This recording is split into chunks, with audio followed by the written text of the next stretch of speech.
প্রিয় দর্শক, আজ 6 সেপ্টেম্বর, ডায়াবেটিস সেবা দিবস। সবাইকে স্বাগত জানাচ্ছি বাংলাদেশ টেলিভিশনের আজকের এই বিশেষ আয়োজনে। ডায়াবেটিস একটি দীর্ঘস্থায়ী রোগ। যখন এটি নিয়ন্ত্রণে রাখা যায় তখন সেটি নিয়ে সারা জীবন কাটিয়ে দেওয়া যায়। আবার যখন এই বিষয়টি নিয়ন্ত্রণের বাইরে চলে যায় তখন ভয়ঙ্কর রূপ ধরে এই ডায়াবেটিস রোগটি। শরীরের নানা অঙ্গকে ক্ষতিগ্রস্ত করে। আজ এই দিবসে আমরা ডায়াবেটিসের খুঁটিনাটি বিষয়গুলো নিয়ে আলোচনা করতে চাই। এই বিষয়গুলো নিয়ে আলোচনা করবার জন্য আজ আমাদের সাথে স্টুডিওতে রয়েছেন জাতীয় অধ্যাপক ডাক্তার এ.কে আজাদ খান, সভাপতি বাংলাদেশ ডায়াবেটিক সমিতি। আমাদের সাথে আরও রয়েছেন অধ্যাপক ডাক্তার মোহাম্মদ ফারুক পাঠান, ডিরেক্টর একাডেমি, বারডেম হাসপাতাল। আপনাদের দুজনকেই স্বাগত জানাচ্ছি আমাদের আজকের এই আয়োজনে। ধন্যবাদ। একেবারে অনুষ্ঠানের শুরুতেই আজাদ স্যার আপনার কাছে আসছি, সেটি হচ্ছে ডায়াবেটিস সেবা দিবসে আপনারা কি কি নতুন উদ্যোগ গ্রহণ করেছেন এবার?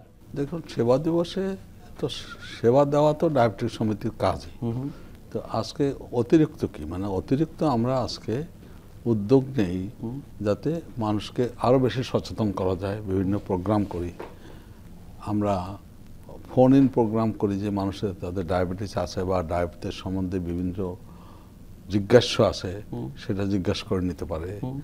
ডায়াবেটিস ডিটেকশন সার্ভে করি বিভিন্ন জায়গাতে, এরকম বহু করি এবং শুধু এটা ঢাকাতে না, সমস্ত দেশব্যাপী চলতে থাকে। এছাড়া তো এটা তো ডক্টর ইব্রাহিমের মৃত্যুবার্ষিকী। ডক্টর ইব্রাহিম ছিলেন একদম সেবার মূর্ত প্রতীক। সেই জন্য ওনার নির্দেশ ছিল ওনার মৃত্যু দিবসেও যেন কোনো কাজ বন্ধ না হয়। সেই জন্য আমরা ওই মৃত্যু দিবসে কাজ বন্ধ না করে এটাকে সেবা দিবস হিসাবে ডিক্লেয়ার করে অতিরিক্ত সেবা দিয়ে থাকে। যে সেবাগুলো আমরা তো নর্মালি দেই, কিন্তু সেগুলো আরও বেশি দেওয়ার চাই। এবছর নতুন কোনো কিছু যুক্ত হয়েছে কিনা বাংলাদেশ ডায়াবেটিক সমিতির পক্ষ থেকে? আমি মনে করি একটা খুব চেষ্টা করেছি যে কিভাবে মানুষকে অবহিত করলে মানুষ সচেতন হবে। কারণ ডায়াবেটিস, যেটা প্রধান ডায়াবেটিস টাইপ 2 ডায়াবেটিস, ইনসুলিন অনির্ভরশীল, সেটা কিন্তু বহুলাংশই প্রতিরোধযোগ্য এবং এটাই ডায়াবেটিসের বেশি। বাংলাদেশে শতকরা 95%-এরও বেশি টাইপ 2 ডায়াবেটিস। তো তাহলে পরে এই যে আমরা প্রতিরোধ করার কথা মানুষকে বোঝাবার চেষ্টা করছি, মানে হওয়ার প্রধান কারণ হলো বর্তমান সভ্যতাতে মানুষের জীবনযাপন পদ্ধতির পরিবর্তন। যখন সহজে বুঝবেন যে মানুষ বর্তমানে হাঁটা চলা কমে গেছে, মানুষ মুটিয়ে যাচ্ছে, ফাস্টফুড মানে সহজলভ্য হয়ে গেছে, তার মধ্যে এই স্থূলতা বহু বেড়ে গেছে। তো এটা থেকে আমরা মানুষকে সচেতন করার চেষ্টা করি, কিন্তু দুঃখজনক কথা ঠিক, মানুষ সচেতনতা হয় না। না হলে পরে তো এটা বাড়তেছি তো এখনো। তখন একটা প্রশ্ন মনে উদয় হলো, সিগারেটের মতো একটা ক্ষতিকর জিনিস যেটা শুরু করাটাও খুবই আনপ্লেজেন্ট, তো তার সাথে সিগারেট কোম্পানি, যদিও কাজটা ক্রিমিনাল, সিগারেট কোম্পানি নতুন রিক্রুট করে ফেলে সিগারেট, তাহলে মানুষ কিভাবে বললে কথাটা শুনবে এটা রপ্ত করেছে তারা। তো আমরা মনে করি যে সেটা এই যে কিভাবে বললে মানুষ সচেতন হবে এই ভাষাটা রপ্ত করতে পারতে হবে, মানে পদ্ধতিটা। তো সেটা একটা দিক আমি বিশেষভাবে বলছি, মানে প্রজেক্টটা ম্যাচিওর হয়েছে। সেটা হলো যে মুসলমান ধর্মে খুব স্ট্রং মেসেজ আছে সুস্থ থাকার। যেমন আপনি 3 ভাগের 1 ভাগ বেগে একসাথে খেয়েন না, তাই মোটিয়ে যাবেন না।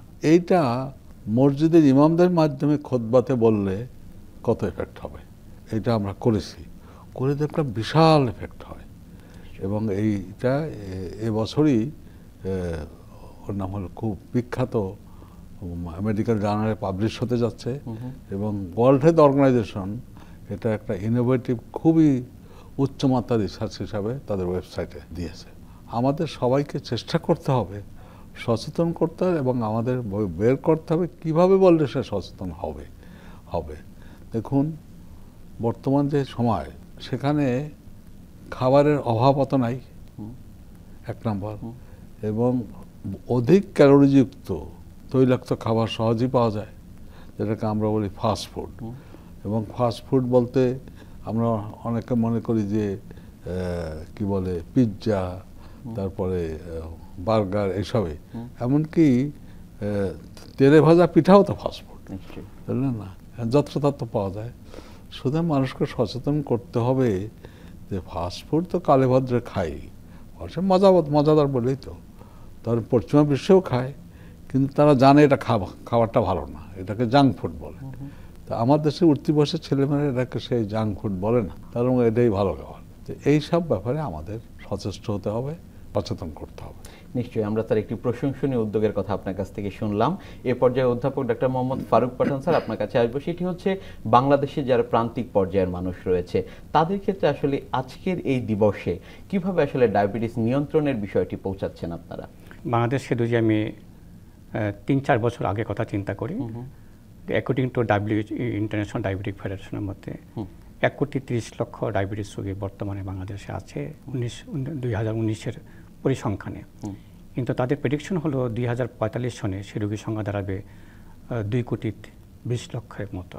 কিন্তু বাস্তবের চিত্র আমরা দেখেছি, আমাদের যে সার্ভে হয়েছে 3-4 বছর আগে অ্যাডাল্ট পপুলেশনের ভিতরে, আমরা দেখছি 25% কিন্তু অ্যাডাল্ট পপুলেশন ডায়াবেটিসে ভুগছেন। কিন্তু দুঃখের বিষয় হলো বেশিরভাগ মানুষ জানেন না, প্রায় নিয়ারলি মোর দেন 60% মানুষ জানে না তার ডায়াবেটিসে আক্রান্ত সে। কারণ যেহেতু লক্ষণ নাই, লক্ষণ না থাকলে ডাক্তার কাছে যাবে কেন?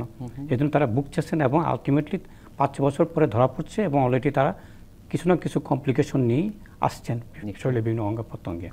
এটা কারণটা হলো যে স্যার অলরেডি আমাদের বলেছেন যে আমাদের বর্তমান অর্থনৈতিক যে পরিবর্তন আসছে, তার সাথে আমাদের যে দৈনন্দিন জীবনের পরিবর্তন আসছে, জীবনযাপনের পরিবর্তন আসছে। তার মধ্যে একটা হলো খাদ্যাভ্যাসের পরিবর্তন, ফাস্টফুডের পরিচ্ছদা যারা বললেন, শুধু ফাস্টফুড না, হাই কার্বোহাইড্রেট, হাই ক্যালোরির যুক্ত খাবার।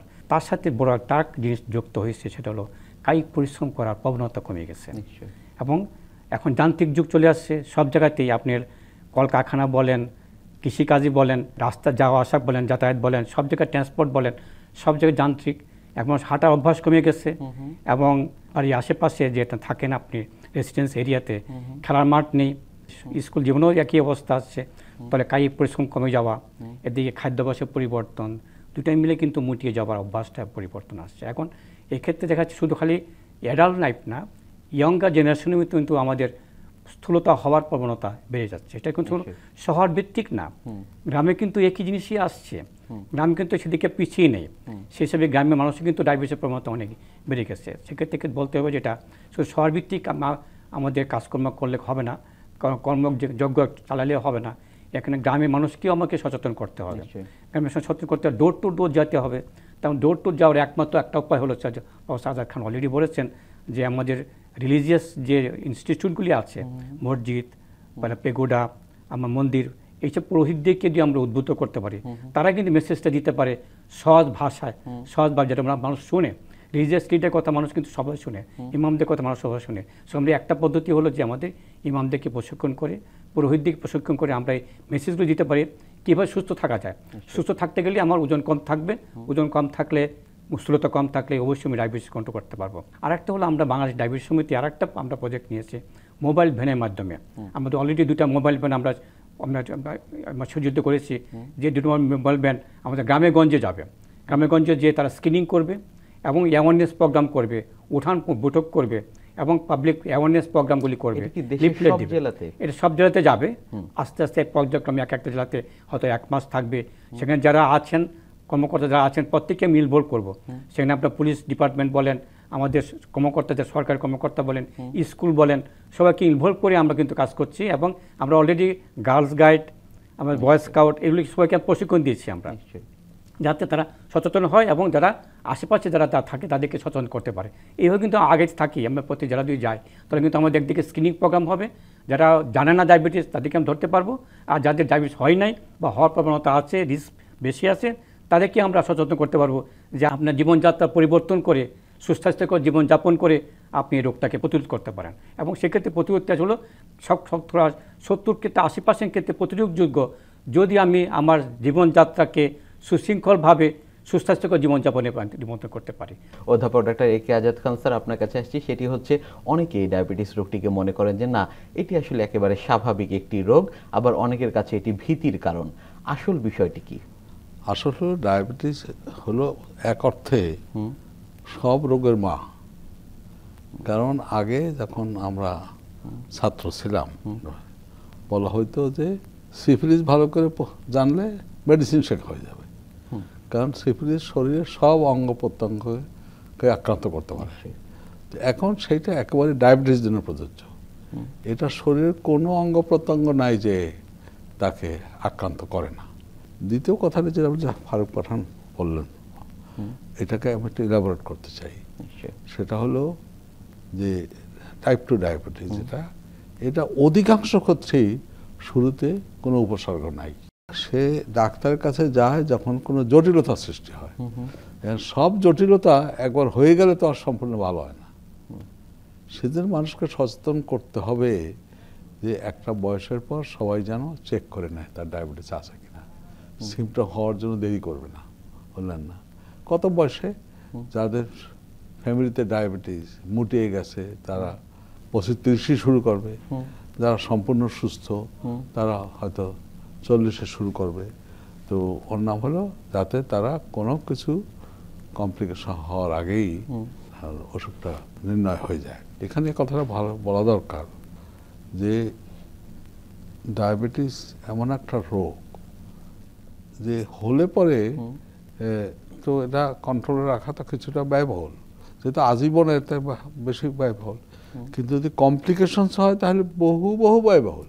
ধরেন আপনার ডায়াবেটিস হয়ে আপনার কিডনি ফেলিয়ার হয়ে গেল। কিডনি ফেলিয়ার প্রধান কারণ তো পৃথিবীতে এখন ডায়াবেটিস। তো হয়ে গেল, তখন তো আপনি বেঁচে থাকতে গেলে ডায়ালিসিস না ট্রান্সপ্লান্ট ছাড়া কোনো আপনার উপায় নাই। হার্ট অ্যাটাক হয়ে গেল, স্ট্রোক হয়ে গেল, গ্যাংগ্রেন হয়ে পা কেটে ফেলতে হলো, তাই না? চোখের দৃষ্টিশক্তি কোনো অন্ধত্ব হয়ে গেল। কত চিন্তা করে দেখেন। তাহলে পরে সেই জন্য আমাদের লোককে সচেতন করতে হবে যে ডায়াবেটিস আছে কিনা একটা বয়সের পর চেক করে দেখে দেওয়া। আর একটা কথাও বলতে হবে যে ডায়াবেটিস হলে যে এরকম মনে না করে যে আকাশ ভেঙে পড়ছে আমার মাথায়, সে যদি সম্পূর্ণ কন্ট্রোলে রাখে তাহলে কিন্তু সুস্থ স্বাভাবিক জীবন যাপন করতে পারবে। এবং ইদানিংকার এটাও দেখা গেছে যে টাইপ 2 ডায়াবেটিস যদি হয়েও যায় তাহলে পরে হওয়ার কারণের মধ্যে যদি তার ওজন আধিক্য একটা প্রধান কারণ হয়, তার সম্পূর্ণ কন্ট্রোল করে ওজনটাকে কমিয়ে আনে স্বাভাবিকের মধ্যে আনলে কন্ট্রোল এমন হয়ে যাবে যে মনে হবে অসুখটা নাই। যদিও আমরা বলি সে রেমিশনে চলে গেছে, বিরতিতে চলে গেছে, কারণ আবার মোটা হলে আবার হয়ে যাবে, তো সেই জন্য টেন্ডেন্সিটা তো আর আছেই। এবং আমি মনে করি যে এটা এরকম মহামারী যে মানুষকে সচেতন করা এটা সামাজিক দায়বদ্ধতা সবারই, খালি ডাক্তারদের না, খালি ডায়াবেটিস সমিতির না, সব লোকেরই দায়বদ্ধতা। আমাদের একটা সামাজিক মুভমেন্ট তৈরি করতে হবে। যে ধরেন প্রফেসর ফারুক পাঠান বললেন যে মানুষের কায়িক পরিশ্রম কমে গেছে, বিভিন্ন কারণে তো কমে গেছে। একটা হলো হাঁটার জায়গা নাই, এও আছে, খেলার জায়গা নাই, এও আছে। কিন্তু সুস্থভাবে বেঁচে থাকতে গেলে তো তার কায়িক পরিশ্রম দরকার। যেমন স্কুলের পারমিশন দিচ্ছে, তারা তো শুরু থেকেই বলতে পারে যে এখানে ছেলেরা খেলবে কোথায়। এবং আমি কথা বলবো না যে ঢাকা শহরে প্রত্যেকটা স্কুলের একটা ফুটবল মাঠ রাখা সম্ভব, কিন্তু একথা বলবো সে পারমিশন দেওয়ার সময় বললো আপনার ছেলেরা খেলবে কোথায় দেখান, তাই না? কারণ কয়েকটা স্কুল মিলে তো একটা মাঠের ব্যবস্থা করতে পারে। তারপর বাড়িতে স্কিপিং করতে পারে, অনেক কিছু। মানে এটা যে সুস্থভাবে বেঁচে থাকার জন্য অপরিহার্য এটা। আবার যে সমস্ত খাবারে ক্যালোরি অনেক বেশি, তৈলাক্ত খাবার, যেমন পিৎজা, বার্গার, খুবই তেলে ভাজা পিঠা, কারণ এটা আবার অনেকে মনে করে পিৎজা বার্গারই ফাস্টফুড, তেলে ভাজা পিঠাও ফাস্টফুড, তাই না? তো সেটা যে কালে ভদ্রে খাওয়া আলাদা কথা, কারণ এইটাকে ভালো খাবার মনে করে খাওয়া। এই যে উঠতি বসে ছেলে মানে পিৎজা বার্গার না খেলে মনে করে জীবনটাই বৃথা হয়ে গেল না, তাতে আমাদের সচেতন করতে হবে। সুতরাং আমি প্রধানত বলবো যে এটার থেকে বাঁচতে গেলে আমাদের সবাইকেই গণসচেতনতা সৃষ্টি করতে হবে। মা বাবা ছেলেদের তাদের সন্তানদের সতর্ক করতে হবে, মা বাবা ছেলেদের নিয়ে খেলার মাঠে যেতে হবে, যদি সেই ব্যবস্থা না থাকে কোনো হাঁটার চলার ব্যবস্থা করতে হবে। আরেকটা কথা হলো এখন বর্তমানে তো কম্পিউটারের যুগ, তো এখন যারা বিশেষভাবে যারা ধনী করে ছেলেমেয়েরা তারা বা তার মা বাবারাও মনে করে আমার ছেলেপেলে খেলবে, তো কম্পিউটারে খেলবে, ঘর কেন্দ্রিক যে ব্যবস্থা, ঘর কেন্দ্রিক।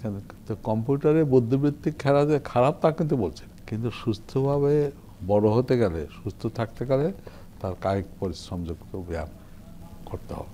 নিশ্চয়ই। অধ্যাপক ডক্টর মোহাম্মদ ফারুক পাঠান স্যার, আপনার কাছে আসি, সেটি হচ্ছে পারিবারিক ইতিহাস, সেটি আসলে এই ডায়াবেটিসের ক্ষেত্রে কতটুকু ভূমিকা পালন করে? রোগ হলে আমরা ডাক্তার কাছে যাচ্ছি, কিন্তু যেটা বললাম যে এই রোগটা তো বেশিরভাগ ক্ষেত্রে আমি জানি না আমার আছে কি না, যেটা আমার জানার বাইরে থাকে, 60% ক্ষেত্রে বাইরে থাকে। তাহলে এই রোগীগুলোকে আমরা কিভাবে আয়ত্তে নিয়ে আসবো, আমাদের সুপারভিশন নিয়ে আসবো। তাহলে যে যারা রিস্ক আজকে ডায়াবেটিস হওয়ার, সেইগুলিকে আমরা আইডেন্টিফাই করা, যে আমরা এই জিনিসটা বলে দিতে পারি সবাইকে যে আপনার বয়স 30 উপরে আছে, আপনার ডায়াবেটিস হওয়ার প্রবণতা বেশি। আমাদের দেশের কনটেক্সটে চিন্তা করলে ফ্যামিলিতে ডায়াবেটিস আছে, আপনার ডায়াবেটিস হওয়ার প্রবণতা বেশি, আপনার ওজন বেড়ে গেছে, স্থূলতা চলে আসছে, আপনার ডায়াবেটিস হওয়ার প্রবণতা বেশি, আপনার ব্লাড প্রেশার আছে, রক্তের চর্বি আছে, হার্ট ডিজিজ আছে, আপনার প্রবণতা বেশি। এই যে 4-5টা পয়েন্ট কথা বললাম আপনাকে, যদি এই রিস্কগুলি আপনার থাকে, লক্ষণ থাকুক বা না থাকুক, আপনি স্ক্রিনিং করেন যে আপনার ডায়াবেটিস আছে কিনা। যে আর্লি স্ক্রিনিং করতে পারি, তা আর্লি ট্রিটমেন্ট শুরু হচ্ছে। আর্লি ট্রিটমেন্ট হলে আমার কমপ্লিকেশন থেকে আমি নিজেকে মুক্ত রাখতে পারবো। তো প্রিভেনশন অনেকগুলি সাইড থেকে, একটা হলো যে প্রাইমারি প্রিভেনশন, রোগ হয় নাই যাতে ডক্টর না হয়, রিস্ক ফ্যাক্টরগুলিকে আমাকে নিয়ন্ত্রণ আনা, না দেওয়া। তবে একটা হলো যে আমি যে বয়সকে তো আমি চেঞ্জ করতে পারবো না, ফ্যামিলি হিস্ট্রিকে, বংশগত কারণকে আমি চেঞ্জ করতে পারবো না, কিন্তু কোনটা চেঞ্জ করতে পারবো আমার স্থূলতা, ওজন, কায়িক পরিশ্রম করা, সুষম খাদ্য খাওয়া, এটা আমি ঠিক করতে পারবো। মোবাইল ফোন ইউজ কম করা, স্ট্রেস কম করা, ঠিকমতো ঘুমানো, 7-8টা পয়েন্ট যেটা আমাদের বর্তমানে হারিয়ে গেছে। লাইফস্টাইল মডিফিকেশন, বিহেভিয়ার চেঞ্জ যদি আমরা করতে পারি, তাহলে I can prevent my diabetes. হয়ে গেল ডায়াবেটিস, এতে কিন্তু আপনার চিন্তা করার কিছু নাই, আপনাকে এটা ভয় ভাববার কিছু নাই। ডায়াবেটিস হয়েছে, ওকে আমি একটু নিয়ন্ত্রণ রাখবো। নিয়ন্ত্রণের পদ্ধতিগুলো আমার জানতে হবে, এডুকেশনটা নিতে হবে কীভাবে নিয়ন্ত্রণ রাখা যায়। তার মধ্যে মোস্ট ইম্পর্টেন্ট, ওষুধপত্র যাই থাকুক, খাবার বড়ি যাই থাকুক, ইনসুলিন যাই থাকুক, আবার একই কথা আসছে, আবার লাইফস্টাইল। যদি আমি বিহেভিয়ার চেঞ্জ করতে পারি, সুষম খাদ্য খাওয়া, ফিজিক্যাল অ্যাক্টিভিটি করি, মুটিয়ে যাওয়া অভ্যাস কমাইতে পারি, তাহলে আমার ওষুধ, ইনসুলিন দিয়ে আমি সুগারটা নিয়ন্ত্রণ রাখতে পারবো। নিয়ন্ত্রণ রাখতে পারলে আমি কমপ্লিকেশন হাত থেকে রক্ষা করতে পারবো। ওকে, আমার 5-6 বছর হয়ে গেছে, আমি জানতাম না ডায়াবেটিস, আমার অলরেডি জটিলতা শুরু হয়ে গেছে, প্রথমেই আমি পেয়ে গেছি জটিলতা, তাতে মন খারাপ করে কিছু নাই। যাতে ফার্দার প্রগ্রেস না করে জটিলতাগুলি, আমি যদি সুগারটা কন্ট্রোল রাখতে পারি, ব্লাড প্রেশার থাকলে ব্লাড প্রেশার কন্ট্রোল রাখতে পারি, কোলেস্ট্রল কন্ট্রোল রাখতে পারি, ওজন কমায় রাখতে পারি, যে ফার্দার প্রগ্রেস কিন্তু জটিলতাগুলো হবে না। তাহলে এই যে পয়েন্টগুলি আছে, এই পয়েন্টের মেইন পার্ট কোনটা? এডুকেশন। আমার শুরু থেকে এডুকেশন, লাস্ট এডুকেশন। সেখানে আমার ওষুধপত্র ইম্পর্টেন্ট না, আমাদের যে চিকিৎসক যারা আছেন অনেক এক্সপার্ট, ওষুধপত্র যা আছে পৃথিবী যা আছে আমাদের দেশে পাওয়া যায়, কিন্তু আমরা কেন সুগার নিয়ন্ত্রণ রাখতে পারছি না? কারণটা কিন্তু এক জায়গায়, আমরা মানুষকে, রোগীকে আমরা সেভাবে এডুকেশন দিতে পারছি না। যদি এডুকেশন দিতে পারতাম, তাহলে আমরা এই জটিলতার হাত থেকে নিজেকে রক্ষা করতে পারতাম। তাহলে এটা হলে মেইন জিনিস হলো যে আমার এডুকেশনটা দেওয়া, সেটা একটা সেক্ষেত্রে আমাদের অ্যাওয়ারনেস ক্রিয়েট করতে হবে। সেটা করতে পারিবারিক ছাদ থেকে, ফ্যামিলি থেকে আমরা শুরু করতে হবে। ফ্যামিলিকে অ্যাওয়ারনেস করা, মা বাবাকে অ্যাওয়ারনেস করা, সন্তানদেরকে অ্যাওয়ারনেস করা, স্কুল টিচারকে অ্যাওয়ারনেস করা, স্কুলে আমার প্রোগ্রাম করা, স্কুল কারিকুলামে আমার ঢোকাতে হবে এটা, যে ডায়াবেটিস সম্বন্ধে কিছু সচেতনতা দিতে হবে। সো ডায়াবেটিস তো না, একই কারণ কিন্তু আমার ব্লাড প্রেশারের জন্য দায়ী, একই কারণ আমার হার্টের জন্য দায়ী, কোলেস্ট্রলের জন্য, ওবেসিটির জন্য দায়ী, সেম কারণ, এই একই কথা। অ্যাবনর্মাল লাইফস্টাইল কিন্তু আমাদের এতগুলো রোগ সৃষ্টি করছে, অঙ্গসম্মুখে বৃদ্ধি সৃষ্টি করছে। যদি আমরা এটাকেই ঠিক রাখতে পারি, তাহলে আমাকে প্রোগ্রাম করতে হবে স্কুল থেকে, তাহলে আমরা হয়তো বা প্রিভেনশন ছাড় থেকে আমরা আগাইতে পারবো। এই যে পরীক্ষা নিরীক্ষার কথা বলছিলেন, স্ক্রিনিংয়ের কথা বলছিলেন, সেটি কোন বয়স থেকে? এনি বয়সে হইতে পারে, কারণ জেনে আমরা সবাই বলে থাকি যে 30 বছর বয়সেও তো ডায়াবেটিস হওয়ার প্রবণতা বাড়তে থাকে, কিন্তু আমাদের পরিসংখ্যান দেখা যাচ্ছে যে অল্প বয়সেও কিন্তু ডায়াবেটিস হয়, বিশেষ করে টাইপ 2। আমরা জানি অল্প বয়সে টাইপ 1 ডায়াবেটিস হয়, কিন্তু টাইপ 2 দেখতেছি এখন অনেক ক্ষেত্রে বেশি হয়ে যাচ্ছে ইয়ং বয়সে। টাইপ 2 ডায়াবেটিস কিন্তু ইয়ংদের ভিতরে হচ্ছে। তো স্ক্রিনিং প্রোগ্রাম হলো, এই রিস্ক ফ্যাক্টর থাকলে আমার যে কোনো বয়সে হোক তার স্ক্রিনিং প্রোগ্রাম, অন্তত যদি 30 বছর বয়সের উপরে হয় প্রতি বছর করি, আর যদি 30 বছর নিচে হয় 3 বছর পর করে দেখি আমরা আমাদের ডায়াবেটিস আছে কিনা, এবং সেটা করে যাবো। রোগ হোক বা না হোক, আমরা স্ক্রিনিং প্রোগ্রামটা প্রতি 1 বছর পর আমরা দেখে যাবো যে আমার হয়েছে কিনা, এবং প্রিভেনশন সাইড থেকে এই রিস্ক ফ্যাক্টরগুলিকে আমরা কমাই নিয়ে আসা। তাহলে আমরা পারবো সেটা করতে। অনেক সময় আসলে চিকিৎসকের কাছে যখন রোগীরা আসেন তখন তারা জানতে চান যে কি কি লক্ষণ উপসর্গ দেখে তারা আসলে বুঝতে পারবেন যে ডায়াবেটিস রোগটি তাদের মধ্যে রয়েছে কিনা। বেশিরভাগ ক্ষেত্রে টিপিক্যাল সিমটম যারা বলি যে অতিরিক্ত প্রস্রাব করা, অতিরিক্ত পিপাসা লাগে, পানি খাচ্ছে বেশি, খাদ্যাভ্যাস অতিরিক্ত খাবার খাচ্ছে, ওজন কমে যাচ্ছে, নিস্তেজ হচ্ছে, এটা টিপিক্যাল সিমটম। কিন্তু বেশিরভাগ ক্ষেত্রে 50% বেশি রোগী কিন্তু টিপিক্যাল সিমটমস থাকে না, most of the damn symptoms ছাড়া থাকে, মানে কোনো লক্ষণই থাকে না। আর কিছু রোগী আছে সিম্পল ওয়েট লস করছে, অথবা ওজন কমে যাচ্ছে, অথবা আপনি নিস্তেজ হয়ে যাচ্ছেন, অথবা বারে বারে ইনফেকশন হচ্ছে, এরকম কিছু রোগী আছে। আর কিছু রোগী কিছুই নাই, সিম্পল স্ক্রিনিং টেস্টে ধরা পড়লো, check up, medical check up, health check আপে ধরা পড়লো। আমি হয়তো আমি চাকরিতে যাচ্ছি, আমার চেক আপ করতে দিয়েছি, হেলথ চেক আপ করতে দিয়েছি, আমি ধরা পড়ছো, এনওয়াল চেক আপ করতে দিচ্ছি, আমাদের বিভিন্ন অফিসে এনওয়াল চেক আপ হয়, সেখানে হয়। আমি হয়তো পুলিশের চাকরি করছি বা ফোর্সের আর্মি ফোর্স চাকরি করছে, এনওয়াল চেক আপে তখন ধরা পড়ে। কিন্তু বেশিরভাগ ধরা পড়ে না, কারণ যেহেতু তার লক্ষণ থাকে না বলে ডাক্তারকে শরণাপন্ন হয় না। রিস্ক থাকলে এই রিস্কগুলো আইডেন্টিফাই করা আমরা কিন্তু অলরেডি একটা অ্যাপস তৈরি করেছি, রিস্ক অ্যাপস কোড আমরা বলি। যদি কারো এই রিস্ক অ্যাপ থাকে, অতি সত্তর আপনি স্ক্রিনিংয়ে যান, অর্থাৎ ব্লাড টেস্ট করেন, খালি পেটে করতে পারেন, গ্লুকোজ খেয়ে করতে পারেন, অর্থাৎ সিম্পল র্যান্ডম ব্লাড সুগার করে দেখতে পারেন আপনার ডায়াবেটিস আছে কি না, স্ক্রিনিং করেন। সেটা ইজিলি সব জায়গায় করা যায়, এমন সব জায়গায় ব্লাড গ্লুকোজ করা যেতে পারে। না হলে আপনি ল্যাবরেটরি না গেলে সিম্পল আপনার একটা 1 ফোঁটা ব্লাড দিয়ে আপনি গ্লুকোমিটার দিয়ে আপনি করতে পারেন। প্রত্যেকে বাসায় করে ইন্ডিয়ান মেশিনটা রাখতে পারেন, তো আপনি স্ক্রিনিং করলে তো ধরা পড়বে, ডাক্তার শরণাপন্ন হন, ট্রিটমেন্ট আওতায় চলে আসেন। অধ্যাপক doctor A K Azad Khan sir, আপনার কাছে আসছি, সেটি হচ্ছে আজকের এই বিশেষ দিবসে ডায়াবেটিসের সেবা সেটিকে আসলে প্রান্তিক পর্যায়ে মানুষের দোরগোড়ায় পৌঁছানো সম্ভব হচ্ছে কিনা। ডায়াবেটিক সমিতির তো মটোই হলো যে কোনো ডায়াবেটিক লোক গরিব হলেও চিকিৎসা বঞ্চিত হবে না, খাওয়ার অভাবে মারা যাবে না, বা কর্মসংস্থানের অভাবেও থাকবে না। সুতরাং আমরা তো সবসময় চেষ্টা করছি সবখানে এই সেবাটাকে পৌঁছিয়ে দেওয়ার জন্য। এবং বর্তমানে ডায়াবেটিক সমিতির যে প্রতিষ্ঠান, এটা সমগ্র দেশব্যাপী। বাংলাদেশে সব জেলা হেডকোয়ার্টারেই তো ডায়াবেটিক সমিতি আছে, অনেক জায়গায় উপজেলা পর্যায়েও আছে, কোথাও একটার বেশিও আছে। এবং এছাড়াও আমরা ডাক্তারদের চিকিৎসা করে অ্যাক্রেডিটেড ফিজিশিয়ান তৈরি করেছি, তারা সেবাটা দিতে পারে। এই তো যে কথার প্রতি আমি বিশেষভাবে জোর দিব যে বর্তমানে পৃথিবীতে একটা বিশাল পরিবর্তন হচ্ছে, যে চিকিৎসা সেবা ডিজিটাল হয়ে যাচ্ছে। আচ্ছা, সুতরাং এখন রিমোটেস্ট প্লেসেও সেবাটা পৌঁছানো সম্ভব ডিজিটালি। না খালি ডিজিটাল কানেকশন, ইন্টারনেট কানেকশন থাকতে হবে, হলে না। বস্তুতপক্ষে এই সুযোগ আমি একটা কথা বলতেছি যে পৃথিবীব্যাপী টারশারি কেয়ার হসপিটালের ডিমান্ড কমে যাবে। আচ্ছা, কারণ মানুষের ওই হাসপাতালে ভর্তি হওয়ার প্রয়োজনীয়তা কমে যাবে, বুঝলেন না? এটা আপনি নিজেও বুঝবেন। যেমন একজন আগে একটা গলব্লাডার অপারেশন করলে অন্তত 2 সপ্তাহ হাসপাতাল থাকতে হয়, এখন সকালে যায় বিকালে চলে আসে।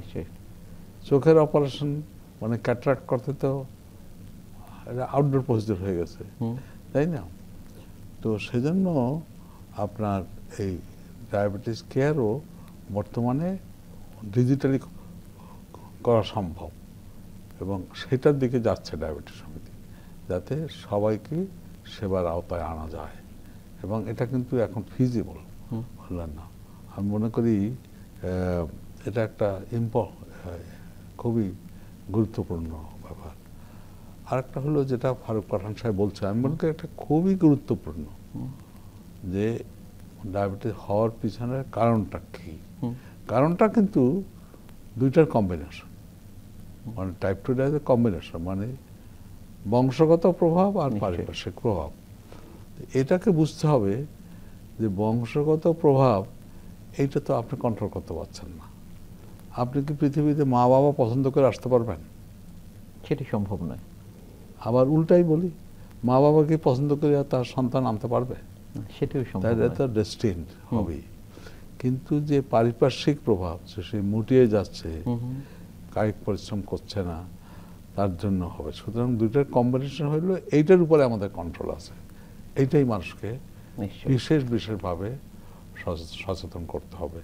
আরেকটি কথাও আমি এই সুযোগে বলবো যে ডায়াবেটিস কন্ট্রোল করা বলতে গেলে অসম্ভব যদি না রোগী শিক্ষিত হইতে রাজি হয়, বুঝলেন না? কারণ ধরেন একটা লোকের ইনসুলিন নিতে হবে, তো ইনসুলিনের ডোজটা তো ফিক্স না, আপনি কতখানি হাঁটলেন, কতখানি কি খেলেন তার উপর নির্ভর করবে। তো তো সেজন্য তো আপনি অনেক, যেমন অনেক লোক আসলে একটা খাবার চার্ট দেন, তো চার্ট দিলেন, চার্টের বাইরে সে তার মেয়ের শ্বশুর বাড়িতে বেড়াতে গেল, চার্টের বাইরে একটা খাবার আসলো, তখন সে কি করবে? যে ওই ডাক্তারকে ফোন করে জিজ্ঞেস করবে খাবো কিনা? তাকে মোটামুটি নিজের অসুখ সম্বন্ধে শিক্ষিত হতে হবে। এই প্রসঙ্গে আরো একটা কথা আমি বলবো, যে ইনসুলিন তো ইনজেকশন দিয়েই তো নিতে হয়, তো মানুষের তো ইনজেকশন ভীতি একটা আছেই, এটা স্বাভাবিক। যদিও ইনজেকশন বর্তমানে এমন হয়েছে, সুই টুই ডেলিভারি ডিভাইস এরকম যে একটা পিঁপড়ার কামড় না, আসলে একটা পিঁপড়ার কামড়, খুবই কম ব্যথা পাওয়া যায়, ব্যথাই নেই। আপনার সুইটা এত ফাইন, এত লুব্রিকেটেড, মানে এমনকি পরিষ্কার কাপড়ের উপর দেওয়া যায়। তো সুতরাং তাও তো মানুষ নিতে চায় না। কিন্তু এখানে একটা কথা বুঝতে হবে যে ইনসুলিন হচ্ছে এমন একটা হরমোন, ওটা বেঁচে থাকার জন্য অপরিহার্য। সব হরমোন কিন্তু সুস্থ স্বাভাবিক থাকার জন্য অপরিহার্য। ইনসুলিন আরো এরকম 2-3টা হরমোন আছে, ওটা না থাকলে, না দিলে সে মরেই যাবে। ইনসুলিন সেরকম। সুতরাং কারো যদি ইনসুলিনের দরকার হয় এবং শরীরে ওই রকম ঘাটতি হয়ে যায়, তাকে লাগবেই। এখন রোগীরা এসে বলে যে স্যার ওষুধ একটু বাড়াই দেন, আরো বাড়াই দেন। মানুষকে এটা বুঝতে হবে, যদি ইনসুলিন না থাকে বা ইনসুলিন এত কমে যায় যে তাকে সুস্থ থাকতে নিতেই হবে, এবং সেক্ষেত্রে তাকে আবার নিজে নিজে নেওয়াটা, ডোজ অ্যাডজাস্ট করতে শিখে নিতে হবে। তাহলে তেমন কিছু না। যদিও ইনসুলিন তো ব্যয়বহুল, তা তো বটেই ব্যয়বহুল। আমরা ডায়াবেটিস সমিতি বহু চেষ্টা করেছি, এখানে এই কথাটাও আমি মনে করি বলা প্রয়োজন যে ইনসুলিন হচ্ছে যেহেতু জীবনের জন্য অপরিহার্য, এটাকে আপনি হিউম্যান রাইট বলতে পারেন। যে টাইপ 1 ডায়াবেটিসের জন্য অপরিহার্য, তার জন্য হিউম্যান রাইট, কারণ ওটা ছাড়ার সাথে বাঁচবে না অবশ্যই। তো তাহলে পরে ইনসুলিন তাকে অ্যাভেলেবল করতেই হবে। অন্তত টাইপ 1 ডায়াবেটিস যাতে সোসাইটি তাকে এটাকে অ্যাভেলেবল করে, তার জন্য এটা হতে হবে, তাহলে এটা তার হিউম্যান রাইট। অধ্যাপক ডক্টর মোহাম্মদ ফারুক পাঠান স্যার, আপনার কাছ থেকে জানবো যে এই যে ইনসুলিন নিয়ে অনেকের মধ্যে ভীতিও রয়েছে, যে জীবনে একবার শুরু করলে সারা জীবন সে ইনসুলিন দিয়ে যেতে হবে, এই ধারণাটি আসলে সঠিক কিনা? আমার ডায়াবেটিস হওয়ার পিছনে যে ব্যাকগ্রাউন্ড, এটা তো আমার ইনসুলিন অভাবের কারণেই হয়। টাইপ 1-এ তো অলরেডি স্যার কাছে শুনলেন যে তার শুরু থেকেই ফ্রম দ্য বিগিনিং তার 100% সেল যেখান থেকে ইনসুলিন তৈরি হয় নষ্ট হয়ে যায়, তাকে সারা জীবন ইনসুলিনের মাধ্যমে তাকে বেঁচে থাকতে হবে। টাইপ 2টা একটু অন্য রকমের। টাইপ 2 100% সেল নষ্ট হয় না, তার আসলে কিছু না কিছু ইনসুলিন তৈরি হয়। তার মেইন কারণ হলো তার ইনসুলিন কার্যক্ষমতা কমে যাওয়াটা। কিন্তু in course of time, natural history of type 2 যদি বলি, তা আস্তে আস্তে বাকি যে সেলগুলি জীবিত ছিল এগুলি কিন্তু আস্তে আস্তে মরে যেতে থাকে। তাহলে এক সময় আসবে 10 বছর পরে, 15 বছর পরে এই রোগীগুলোকে আবার ইনসুলিনে আসতে হয়। তাহলে ইনসুলিন অভাব হলে তোমাকে ইনসুলিন দিয়ে ট্রিটমেন্ট করতে হবে। শুরু থেকে যখন টাইপ 2 হয় 50% সেল নষ্ট হয়ে যায়, 50% ইনসুলিন তার থাকে না, তখন বাকি সেলগুলিতে আমরা খাবার বড়ি দিয়ে তৈরি করতে পারি এবং সেটা কাজ করে তার প্রয়োজনীয় মোতাবেক সেই ইনসুলিন পাচ্ছে। কিন্তু 5 বছর 10 বছর পরে আর এই রোগী যারা ইনসুলিন তৈরি হওয়ার ক্ষমতা থাকে না, তাকে সেই রোগীকে, একই রোগীরই আবার তাকে ইনসুলিন দিয়ে নিয়ন্ত্রণ রাখতে হচ্ছে। তা নিয়ন্ত্রণ রাখতে গেলে আমার ইনসুলিনের অপরিহার্য, কারণ এটা তো আমার ওষুধ না। অনেকে ভাবে ইনসুলিন একটা ওষুধ মতো। স্যার কাছে শুনলেন এটার হরমোন এবং জীবন বাঁচার হরমোন। যেমন পানি জীবন বাঁচার জন্য প্রয়োজন, অক্সিজেন জীবন বাঁচার জন্য প্রয়োজন, তো না পানি খাই কেন? পানি খাই এই কারণে আমার বডি পানি তৈরি করতে পারে না। আমার বডি যত রিঅ্যাকশন হয়, অ্যাক্টিভিটি হয়, পানি দরকার। সো যদি বডি পানি তৈরি করতে পারে না, আমাকে পানি বাড়ি থেকে পূরণ করতে হচ্ছে। তা আমি কখনো পানিকে ওষুধ ভাবি না। কিন্তু অক্সিজেন আমার দরকার শরীরের বিভিন্ন কাজের জন্য, বডি অক্সিজেন তৈরি করতে পারে না, আমি নিঃশ্বাসের সাথে অক্সিজেন নিচ্ছি। তাহলে পানি যেমন ওষুধ না, অক্সিজেন ওষুধ না, ইনসুলিন কোনো ওষুধ না, আমার শরীরের উপাদান আমার নাই, আমি হারিয়ে ফেলেছি, যাকে আমার ডায়াবেটিস হয়েছে, তো আমাকে পূরণ করতে হবে ইনসুলিন দিয়েই। Blood for blood, water for water, insulin দিয়ে আমাকে পূরণ করতে হবে। যেহেতু খাবার বড়ি নাই, ইনসুলিন আমার ইনজেকশন ফর্মে দিতে হচ্ছে। তো ভবিষ্যতে খাবার বড়ি হিসেবে ইনসুলিন আসবে, তখন হয়তো বা কেউ ওইটা না নেওয়ার জন্য কেউ আর চিন্তা ভাবনা করবে না। যদি পর্যন্ত আমার ইনজেকশন ফর্মে দিতে হবে, আমার দিতে হবে। এটা দিতে হবে মানে কি, আমাকে পূরণ করতে হচ্ছে, পানির মতোই পূরণ করতে হচ্ছে। তো একবার জমার শরীরে ইনসুলিন না থাকে আমাকে সারা জীবন ইনসুলিন দিয়েই পূরণ করতে হবে। তো মানে হলো যে একবার ইনসুলিন শুরু করলে সেই রোগীকে ইনসুলিন দিয়ে সারা জীবন আমাকে দিতে হবে। তবে কোনো কোনো রোগী আছে প্রথম দিকে আমি যে ইনসুলিন দিয়ে সুগার কন্ট্রোল রাখতে পারি, যে সেলগুলি নষ্ট হয়ে যাচ্ছিল সেই সেলগুলিকে আবার রিভাইভ করে। এই জন্য কেউ কোনো রোগী যদি বলে টাইপ 2, আমার শরীরে ইনসুলিন আছে, আমি ট্যাবলেটে সুগার কন্ট্রোল রাখতে পারো, সেই রোগী যদি মনে করে আমি ইনসুলিন দিয়ে সুগার কন্ট্রোল করবো, তাহলে দ্রুত সুগার কন্ট্রোল হয়, ভালো সুগার কন্ট্রোল থাকতে পারে, খাবার বড়ির থেকে ভালোভাবে যে সেলগুলি নষ্ট হতে যাচ্ছিল সেগুলি আবার রিভাইভ করে। এবং দেখা যাচ্ছে কিছুদিন পরে এই রোগী ইনসুলিন দিয়ে সুগার কন্ট্রোল করছিল, তার কারণে ইনসুলিন লাগছে, সে চলে গেল রিমিশন চলে গেল, কিন্তু অর্থাৎ তার কিছু লাগছে না, খাওয়া দাওয়া স্বাভাবিক করতেছে, নো মেডিসিন, নো ইনসুলিন। তবে আমার ইনসুলিনতে আমার প্রিজার্ভ করছে সেলগুলি যে নষ্ট হতে চাচ্ছিল সেই সেলকে প্রিজার্ভ করা রাখতে পারছে। এমন ক্ষেত্রে রিভার্স হয় diabetes. So insulin is the best treatment, এখন পর্যন্ত বেস্ট ট্রিটমেন্ট খাবার বড়ির থেকে। কিন্তু একটাই পয়েন্ট যে আমাকে এটা ইনজেক্টর ফর্মে দিতে হচ্ছে বলে অনেকে নিতে চাচ্ছে না। কিন্তু কেউ যদি নিতে চায় insulin from the beginning of diabetes, say type 2 হোক, সে তত বুদ্ধিমান। আমরা বলি টাইপ 2 ডায়াবেটিস যদি শুরু থেকে ইনসুলিন নিতে পারে সে তত বুদ্ধিমান ডায়াবেটিস রোগী। অর্থাৎ সুগার কন্ট্রোল ইনসুলিনের মাধ্যমে যত ভালো রাখা যায় তত ভালো, এবং সুগার কন্ট্রোল রাখতে পারলে কমপ্লিকেশন হাত থেকে রক্ষা করতে পারবো, স্বাভাবিক মানুষের মতো আমি জীবনযাপন করতে পারবো। আমার আয়ুষ্কাল সাধারণ মানুষ যেভাবে আছে আমার আয়ুষ্কাল কিন্তু সেরকমই থাকবে। আমি তাই তো চাই, আমার ডায়াবেটিস হচ্ছে আমি সাধারণ মানুষের মধ্যে বাঁচতে চাই, আমার আয়ুষ্কাল সাধারণ মানুষের মতো হইতে হবে, কোনো কমপ্লিকেশন থাকবে না, রেস্ট্রিক্টেড লাইফ ডিল করতে চাই, প্রোডাক্টিভ লাইফ ডিল করতে চাই। তাহলে একমাত্র সম্ভব সরকার সুনিয়ন্ত্রণ রেখে, সেটা একমাত্র সম্ভব ইনসুলিনের মাধ্যমে। আমরা অনুষ্ঠানের প্রায় শেষ দিকে রয়েছি। ডায়াবেটিস সেবা দিবস উপলক্ষে আপনার প্রত্যাশা কি রয়েছে জনগণের জন্য? এই দিবস উপলক্ষে আমার প্রত্যাশা দুইটা। একটা হলো, জানি আমাদের দেশে ডায়াবেটিস রোগীর সংখ্যা দিন দিন বেড়ে যাচ্ছে, কারণগুলি আমরা আলোচনা করেছি এতক্ষণ পর্যন্ত। প্রত্যাশা হলো এই রোগটিকে প্রিভেনশন করা, এবং সহজ উপায়ে করা যেতে পারে। সেটা যদি আমি আমার সচেতন হই, খাদ্যাভ্যাস পরিবর্তন করি, কায়িক পরিশ্রম করি, ওজনের দিকে খেয়াল রাখি, তো ডেফিনেটলি আমরা এই রোগটাকে প্রতিরোধ করতে পারবো। 2 নম্বর প্রত্যাশা হলো, যাদের অলরেডি ডায়াবেটিস হয়ে গেছে তারা যদি সুনিয়ন্ত্রণ রাখতে পারেন, নিয়মগুলি যেন মানতে পারি, রীতিমতো চিকিৎসা আওতায় থাকি, তাহলে আমি কমপ্লিকেশন হাত থেকে নিজেকে রক্ষা করতে পারবো এবং সুস্থ জীবনযাপন করতে পারবো। আর থার্ড পয়েন্ট এটা হলো যে এই প্রত্যাশার ভিতরে মোস্ট ইম্পর্টেন্ট হলো যে সেবা দিবস উপলক্ষে, যেহেতু প্রফেসর ইব্রাহিমের একটা ধর্ম ছিল সেবা দিয়ে, উনি সারা জীবন চলে গেছেন, এই সেবাকে মাথায় রেখে ওনার মৃত্যুবার্ষিকী উপলক্ষে আমাদের একই অঙ্গীকার, একই মোটো যে আমরা রোগীদেরকে আরও সেবা দিব, সেবা করা অঙ্গীকার করব, এবং অন্যদেরকে উদ্বুদ্ধ করব যে তারা এই সেবা দিকে আরও নিজেদেরকে নিয়োজিত করতে পারেন, দেশের মানুষের যাতে স্বাস্থ্য সম্বন্ধে আরও সচেতন করতে পারেন। স্যার, আপনার কাছ থেকেও জানবো আজকের এই বিশেষ দিবসে আপনার প্রত্যাশা কি রয়েছে, এবং জনগণের জন্য যারা আমাদের প্রান্তিক পর্যায়ের মানুষ রয়েছে, শহরাঞ্চলের মানুষ রয়েছে, তাদের জন্য কোনো পরামর্শ থাকবে কিনা? প্রত্যাশা এবং পরামর্শ। যে আমাদের প্রত্যাশা যে ডায়াবেটিস যতখানি প্রিভেন্ট করা সম্ভব, আসুন আমরা সেটা প্রিভেন্ট করি, আসুন আমরা মানুষকে সচেতন করি। এটাও ঠিক যে সব করা সত্ত্বেও যদি বংশগত প্রভাবটা খুবই স্ট্রং থাকে, করা সত্ত্বেও কারো কারো ডায়াবেটিস হবে, তাকেও সচেতন করি যে ডায়াবেটিস হলেও আপনি যদি একে কন্ট্রোল রাখেন, কন্ট্রোল শিখে নেন, তাহলে আপনার সুস্থ স্বাভাবিক জীবন যাপন করতে পারবেন। এটাই প্রত্যাশা যে আমরা সবকে সচেতন করব, মানুষ সচেতন হবে। নিশ্চয়ই। অনেক ধন্যবাদ জাতীয় অধ্যাপক doctor A K Azad Khan sir এবং অধ্যাপক ডক্টর মোহাম্মদ ফারুক পাঠান স্যার, আপনাদের দুজনকে আমাদের আজকের অনুষ্ঠানে আসবার জন্য ধন্যবাদ।